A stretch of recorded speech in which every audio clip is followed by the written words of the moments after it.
Kasika izay indrindra ramatoa ben'ny tanàna raha iresaka kely mahakasika ny ara-tsosialy isika tsikaritra fa ny eny anivon'ireny boriboritany samihafa ireny dia misy ny sekoly EPP izay iadidin'ny commune raha ny tokony ho izy. Ny tsikaritra nefany dia toa iarana ataoko hoe misy ny goragora satria lasa parking ny EPP raha tsy laza afa-tsy amina toerana vitsivitsy.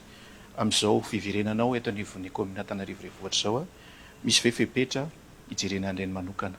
Ny commune urbaine Antananarivo dia manana didy sy andraikitra ny amin'ny lafiny foto-drafitrasa sy ny fandaminana eny anivon'ny EPP izay miisa 3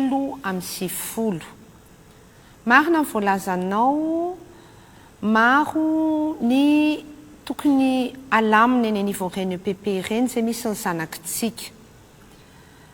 Ny anisan'ny tena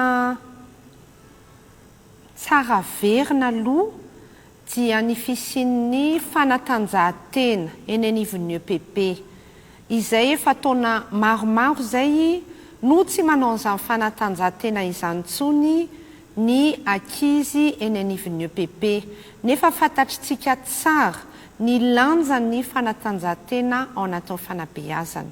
Inona ny antony? Anisany dia ny tsy fananan'ny EPP toerana ahafahany manao an'izany satria mety ampiasana amin'ny zavatra hafa ilay toerana. Andraikitra eto anivon'ny commune urbaine Antananarivo no mandamina sy mandrindra izany. Ary isika moa dia ao anatin'ny fotoana fandaminana izao.